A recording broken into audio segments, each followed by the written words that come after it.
নিশ্চয় ভালো লাগার অনুভূতি, আনন্দের অনুভূতি, এখানে তো বলার অবকাশ নাই। চ্যালেঞ্জের জায়গাটা হলো এই সরকারের উপরে মানুষের যে পাহাড় সমান প্রত্যাশা আছে সেই প্রত্যাশা পূরণ করা, এটা হলো সবচেয়ে বড় চ্যালেঞ্জ। সেই প্রত্যাশা পূরণ করতে যে আমরা নিরন্তরভাবে কাজ করে যাব।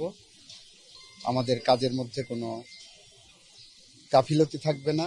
আমাদের মূল জায়গাটা হবে বিএনপির ৩১ দফাকে ধারণ করে, নির্বাচনী ম্যানিফেস্টোকে ধারণ করে এগিয়ে যাওয়া।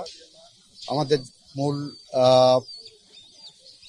লক্ষ্য হবে বাংলাদেশে গণতন্ত্র, আইনের শাসন, ন্যায় বিচার প্রতিষ্ঠার জন্য যারা জীবন দিয়ে গেছেন, বিগত ১৬-১৭ বছর ধরে যারা জীবন দিয়েছেন, জুলাই বিপ্লবে যারা জীবন দিয়েছেন, এ দেশ গড়ার জন্য ৭১ সালে যারা জীবন দিয়েছেন, তাদের প্রত্যেকের চেতনাকে ধারণ করে আমরা সামনের দিকে এগিয়ে যাব।